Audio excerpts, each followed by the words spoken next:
So we've been talking about growing cut flowers, and now I want to talk a little bit about selling cut flowers. The market is so much bigger now than it used to be. Like literally I would show up and be, hey, do you want to try some flowers? And they'd be like, you mean these are from your garden? And I would be, yeah, because you and I both know they literally do come from your garden. And how the market has kind of just really opened up to the idea that, okay, locally grown flowers are absolutely the best and funnest thing to do. So today, let's talk about all the places that you could sell flowers. It is far more vast than what you think, and my mind is constantly on it. And I just want to go over with you what is possible so that your brain starts to come up with its ideas as you see opportunities around you. Welcome to Learn Cut Flower Growing. Whether you are an inspiring green thumb, a busy mompreneur, or simply seeking a passion, you are in the right place. If I had to do it all over again, knowing what I know now, I would do it smarter. And that's what I'm sharing here. I want to take years off your learning and help you bloom with confidence in your garden. Each episode, I'll share practical tips and ideas, heartfelt stories, and expert insights to help you grow and find balance in your journey. I'm Paula Rice, your cut flower farmer guide. I've been growing for 16 years, and I'm an expert in my field, literally. So grab your gardening gloves and listen to me while you work, or grab a cup of coffee and relax as you learn to manage a cut flower garden and business. I love talking about selling cut flowers. I love growing cut flowers, and I love growing lots and lots of cut flowers, but it's like, okay, let's scale down. And you all know that I'm working on that. But the next thing I'm always thinking about, here's potential. In fact, today I did a video in the field that I put into my school groups, and I am starting a school group that's SKOOL, where I can talk with you guys and I can do a video. I'm not so awesome with social media. I feel like I don't get on there, and then I'm kind of sucked into that world and I don't like it very well. And I'm bringing the things that I teach over into a school community where you can reach out to me and I can talk to you, and I can just do really in-depth videos of how I grow flowers and what I do. So I'm trying to get you into my circle because I really do feel like you need help and support growing cut flowers. A long time ago, when I stepped into this journey of I want to talk about growing cut flowers and I want to share what I know, and that's all I'm doing. It's just how I do something. I felt early, I'm like, you know what? They need help. They need support. And it's more than just a course. It's like, no, they need more than that. So today I recorded a video out in the field that's all about, oh my goodness, here's what's blooming, or here's what's happening in the field, and the thoughts that are going in my mind as I harvest, as I think about, I got to get rid of this bug. Oh my goodness, I need to pinch you. Oh my goodness, you're kind of short. How am I going to sell you? And what am I going to do? So that was a really fun video that I did, and I will put that into the school group. Right now, all of that is just really being built out. So I want to get you over there at school.com/Beehaven Farm. And right now that is a free group where you can come in and get all of our freebies rather than me sitting here and trying to figure out the internet and all of that and all these pages that you got to build. I am just going to be in there and simplifying this process and putting it in school. So I wanted to tell you that. That's just an easy way to communicate with you guys and to hear what you need without going out and monitoring all these different social media sites. So pop over there, get in our free group, and I will just constantly be loading stuff that you can visually see. And we start with a free group to just kind of for you to discover how much you love flowers and what you want to do. Do you even want to sell them? Or do you just want to kind of grow some and stay at hobby level so that we can support you at that level? And you can also discover what you want to do. And then we'll have different levels. It's like, nope, you want to full on go learn cut flower growing, which is the name of this podcast. And we will build a community group for people who want to step in and have support, helping each other kind of tackle what's going on in their gardens, tackle the the marketing of their flowers and things like that. And then we will do a little bit more advanced later on where we would talk more about the farmer florist, where you have decided to maybe settle into a niche and sell your flowers. So I am working on that so that you guys can talk to me, because then I can actually get in and talk with you guys without hunting and pecking and trying to find, okay, who said something to me? Did I talk back to them? It's just a place where I can keep track of that. So I'm giving you a heads up on that. Okay. Today, talking about selling the flowers that you grow. And there's a few buckets that we need to think about when you're doing this. First of all, literally when it comes to flowers, you can think in the terms of buckets, bunches, and bouquets. All right. So a bouquet is you've picked a bunch of flowers and you mixed a bunch of them up, or just 3 different elements, and you made a bouquet. Now that bouquet can be wrapped with just a little plastic bag, like what I would do at the farmer's market, or that bouquet can be arranged. Okay. So when I talk about bouquets, a lot of times I'm like, would you like an arrangement in a vase? Okay. An arrangement is a bouquet in a vase.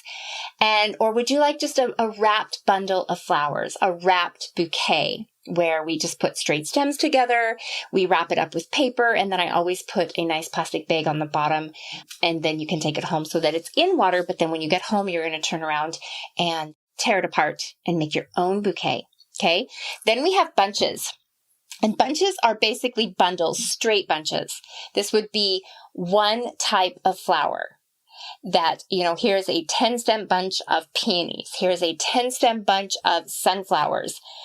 The wholesale market typically deals in 10-stem bunches, okay?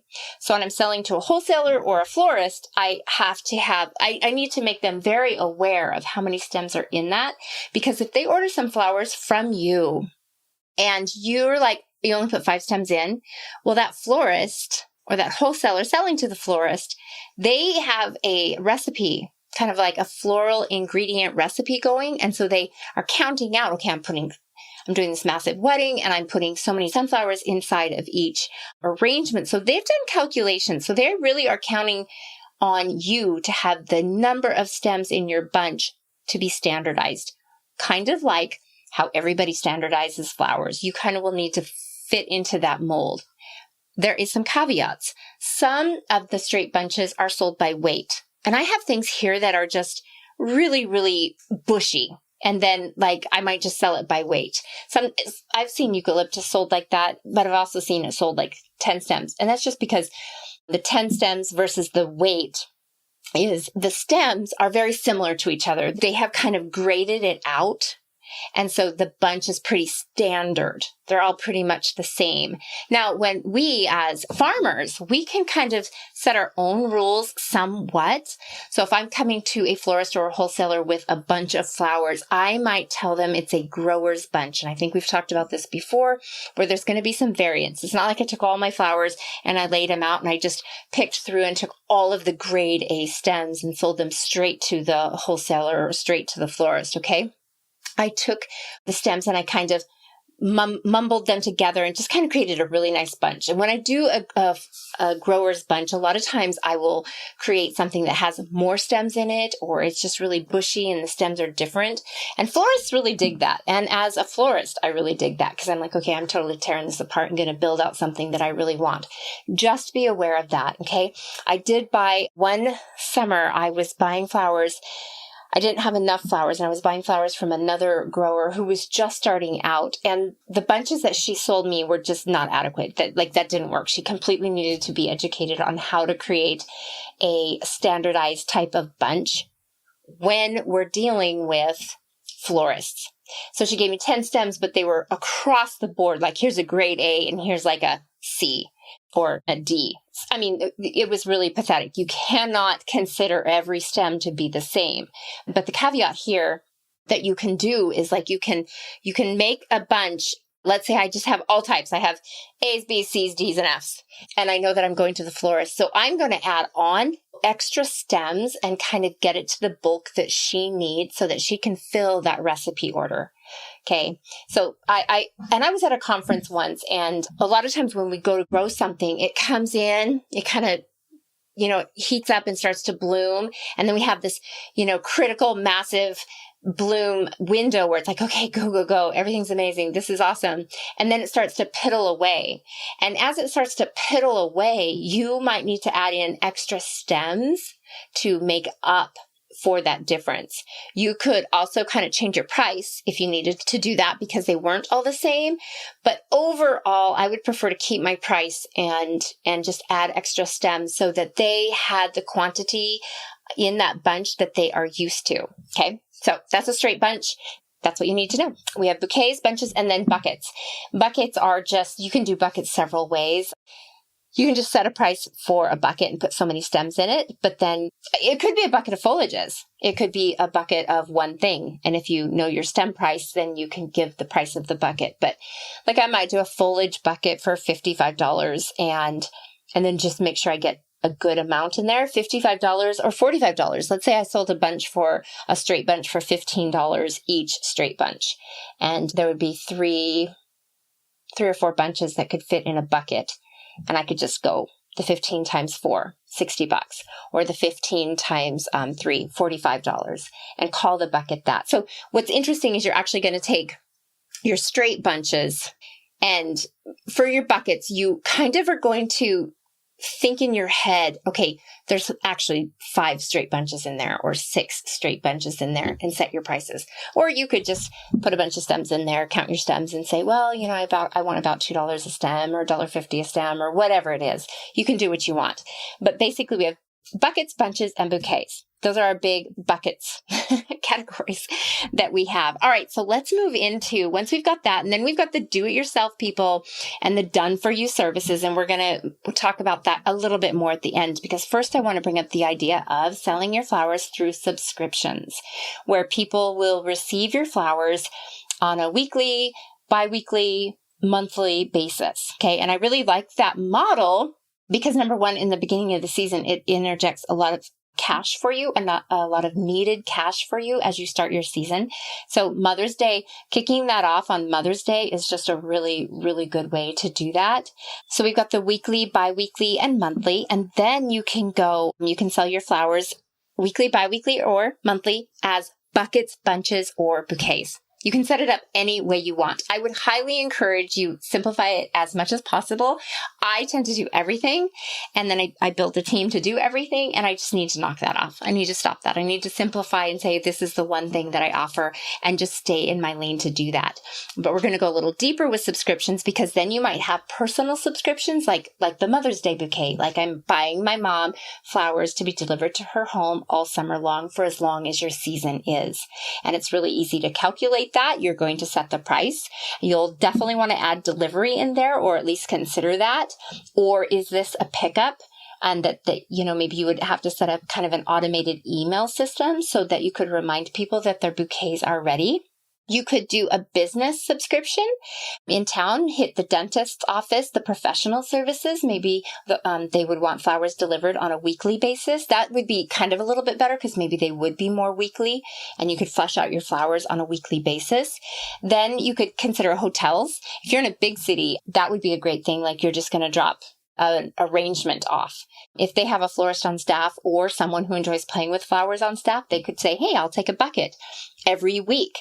And then, of course, the restaurants. You could hit the restaurants, and they would be more the type to probably just take a bucket or a certain number of simple wrapped bouquets, whatever. So you've got the personal, the business, which is professional, a hotel, restaurant, wherever else you could possibly think of selling flowers.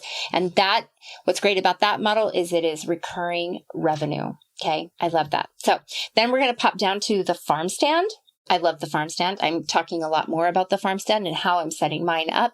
But yeah, a farm stand is great. People do come to them. I think we are embarking in a world where when people have company, they're like, ooh, let's go farm stand hopping. And they hit all of the farm stand. So I love the farm stand model because when you are harvesting flowers, I love it. I so much love it. I need to talk louder about it. I need to get a little more enthusiastic here because when I go to my field and I just have crap things happening or I have amazing things happening, I can figure out a way to sell that flower in my farm stand. Like, literally today I was out there, I'm like, wow, this Veronica is ridiculously short.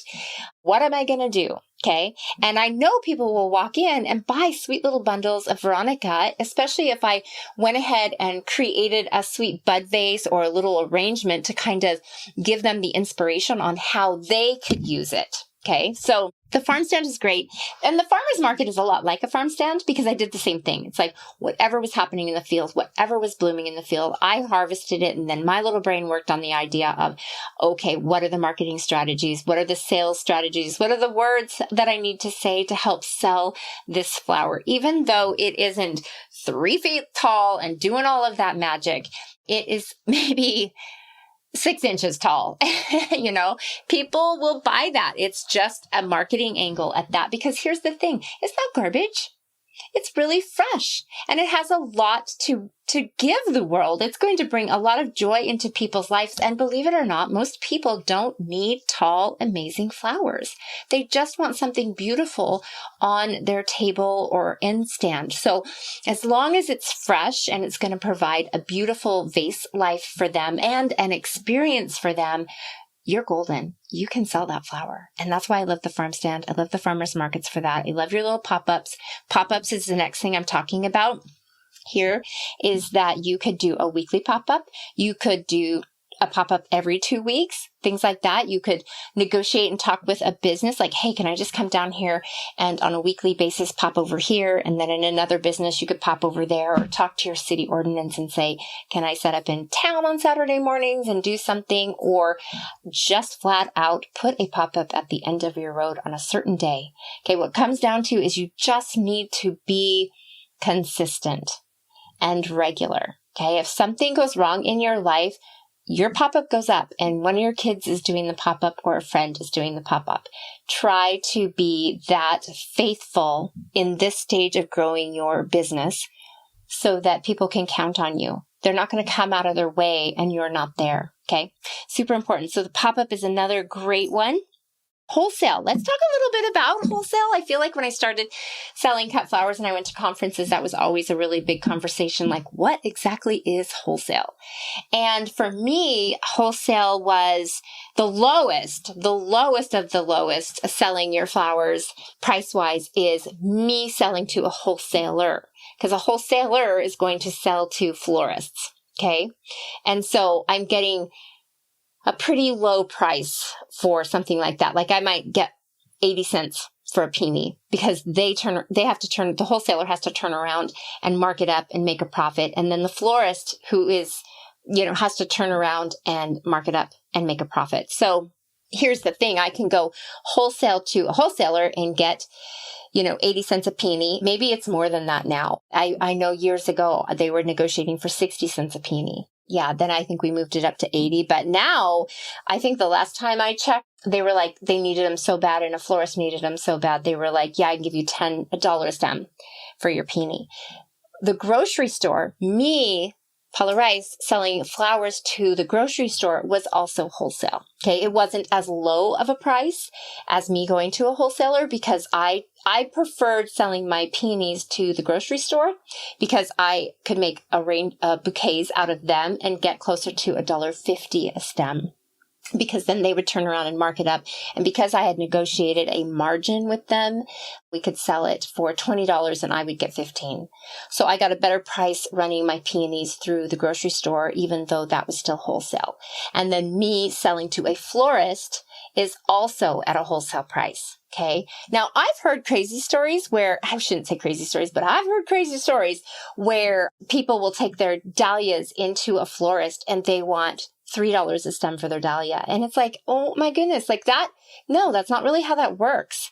I suppose if they're desperate and their clients are super, super rich and they just don't even care because they're just having peonies or dahlias floating in the pool, also like thousands of them. And it's more of, everything that we see in the news, but not really, it really isn't necessarily our real lives here. That florist has to take that peony or that dahlia, and they have to mark it up 3 times. So if they have to buy it from you for $3, they are selling it for $9 a stem.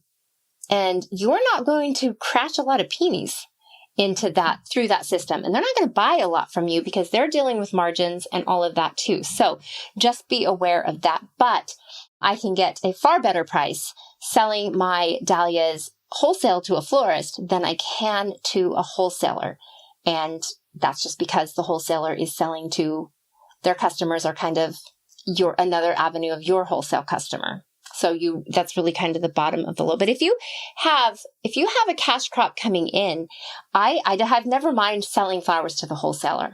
It's been fine to me. It's like, okay, I have all of this going. I want to get it sold. This is fine because I can just crash through the crop and get it harvested and get it sold to them. But that's the main difference of the wholesale level. And then, of course, we have the farmer florist. And the farmer florist is good, but it's a tough business to build up. Because when you are actually growing the flowers and then you step into the realm of, oh my goodness, I am going to kind of be a farmer florist and I'm going to talk to retail customers and try to give them that they want, that really becomes, that's a lot to set up. So you need to go into that thinking ahead of like, well, how do I want to set this up? Do I only want to be open maybe a few days a week? Do I only want to offer colorful color palettes and not necessarily particular color palettes? And I would highly suggest that in the beginning. But when it comes to the florist level, you also don't have to do everything. You know, a florist right now does everything. People call and they're like, okay, yeah, I'll just figure out how to create that and I'll do that. And I've kind of moved away from that model a little bit. I kind of want to be in my own mind. And this is so snobbish, but it's not snobbish. I just want to set my spirit free. I want to be like, I just want to sell the flowers the way I do flowers. I don't mind getting some inspiration pictures to kind of give me the gist of whether you're country or whether you're just really, really abundant and luxurious. But overall, it really is nerve-wracking to me when somebody gives me a picture and says, I want this, because it's like, well, I'm not positive what flowers are going to actually be blooming. I am mostly positive. Of course I am. I've been doing this for a long time, but it's like, I'm not going to guarantee anything because that creates a stress I don't want to deal with. And I don't know if bugs are going to necessarily attack that or if something's going to happen to that particular flower. So I don't want to promise anything. I want to move into a model that it's like, well, I just love polarisis flowers. They're always fresh and lovely. And I will say this. I'm not always the best match for everybody because I'm so busy loving everything that for anyone who's really particular, I may not be the best match. And I had an example of this. Someone had called and they wanted me to create this beautiful, they gave me a picture.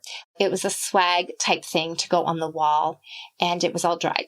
And it was all pampas grass and things like that. And pampas grass, oh my gosh, pampas grass, when it's dried, it just sheds everywhere. I hairspray it. I do everything. It's all over the place. But anyways, I'm like, okay, well, I won't be able to use the same exact materials because if you want me to go get those materials, which is exactly what I do not want to do. I do not want to have to go hunt and peck for certain things to make something exactly for somebody. I just want to say, okay, there's an inspiration. Here is the materials that I actually have. And let's create something and see what happens.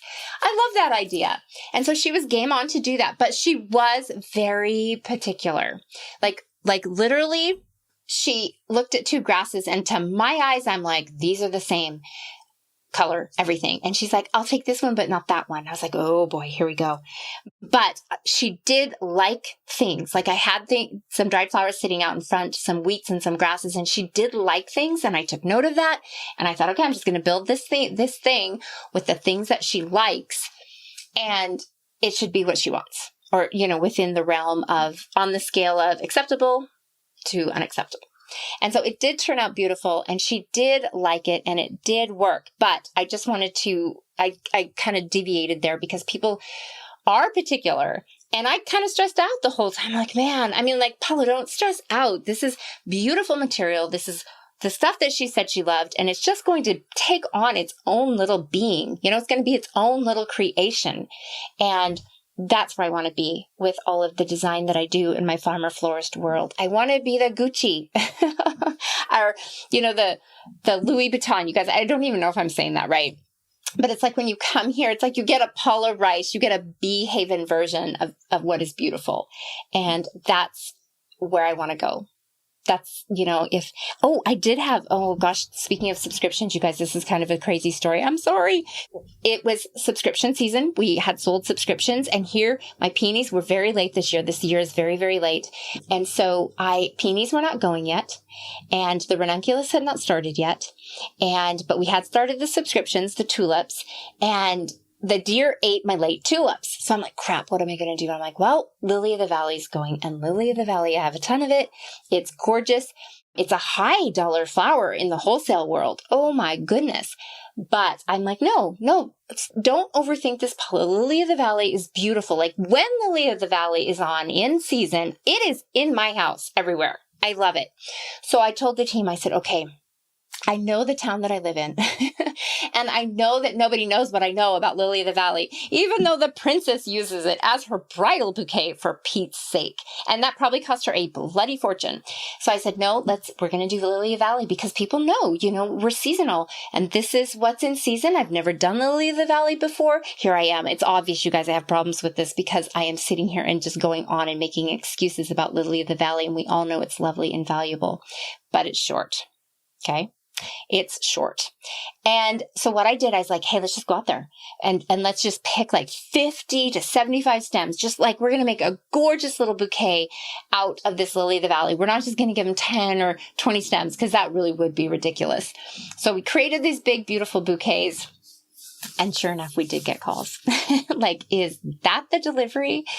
So I'm not sure where I'm going with that other than, yeah, people's, I think this is where I came with the whole Gucci and, Paula Rice, because I love the flowers. I know that they're valuable, and I just need you to trust me. Like, I had nothing else on the farm.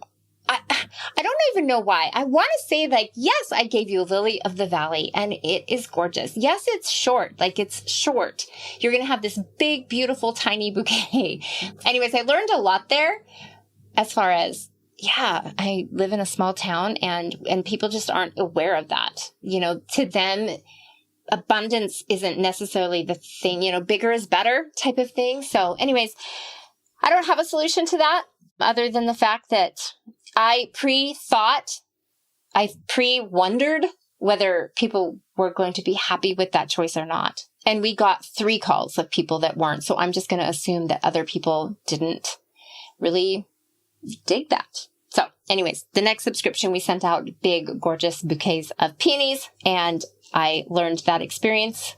And that's all I have to say about that. I'm still working it in my head. I think where I'm going with that is I now know to put on my website and on the subscription page and all of that more frequently asked questions about what could possibly be delivered to your door.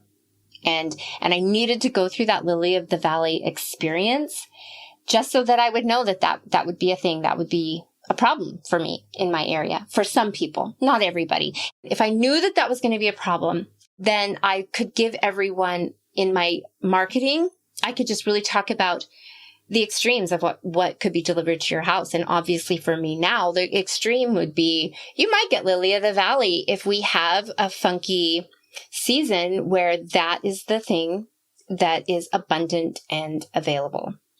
That was a side caveat. All right. So the farmer florist, the do-it-yourself, then you have 2 buckets in that for the farmer florist, where you would have do-it-yourself flowers and then done-for-you flowers, where you literally are doing the service of putting the flowers together, creating the designs, and possibly even delivering them and setting them up so it can go all that way. And we have everyday flowers, which is just for birthdays and anniversaries and cheering you up or get well.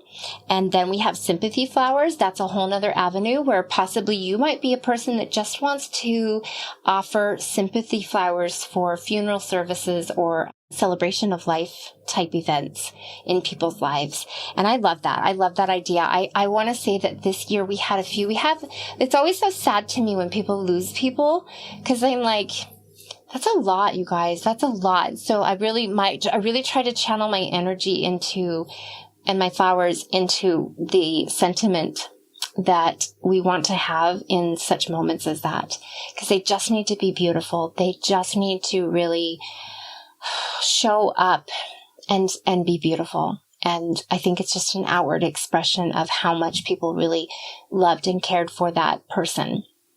Okay, sympathy is great. And I feel like that sympathy is a great way to be expressive and to be creative, but not necessarily take on a whole wedding.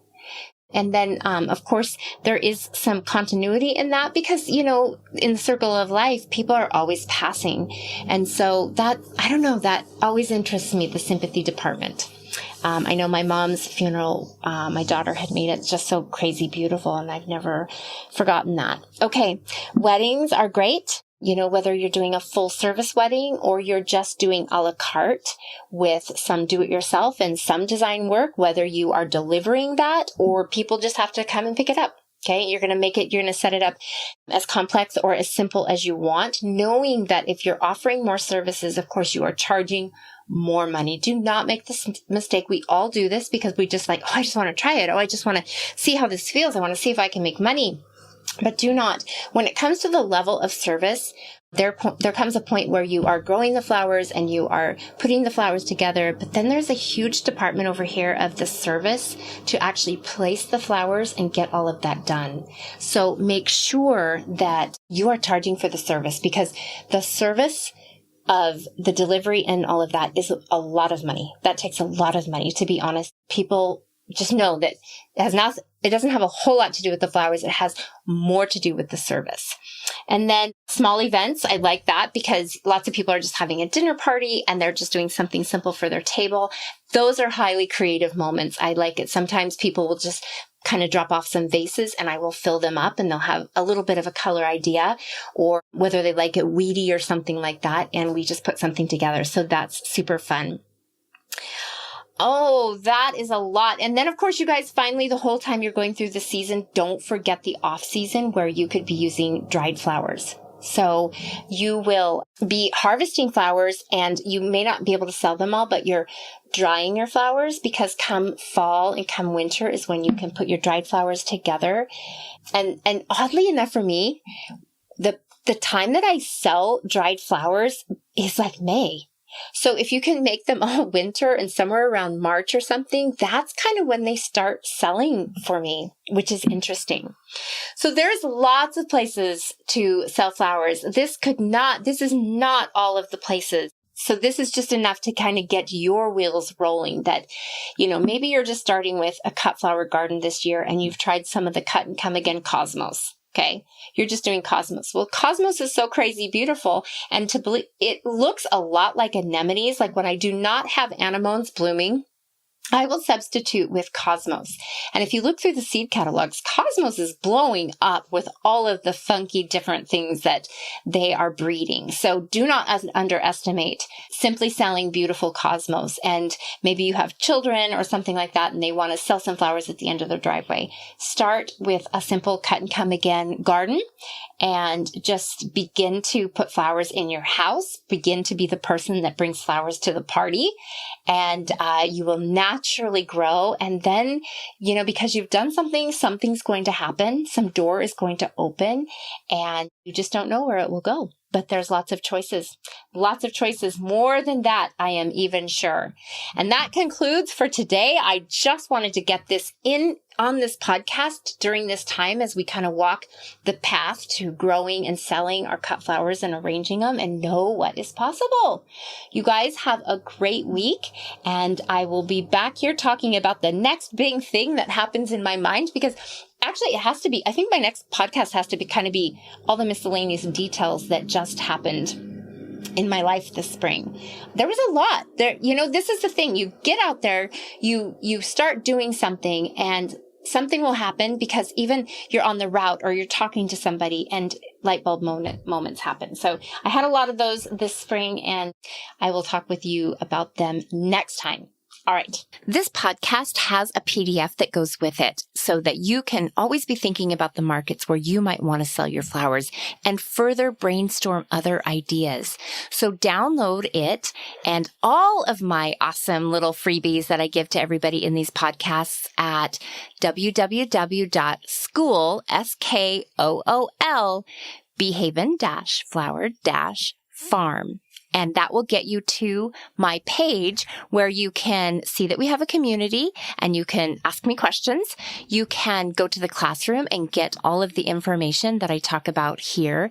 And we also have an about page. So you could literally join if you wanted to.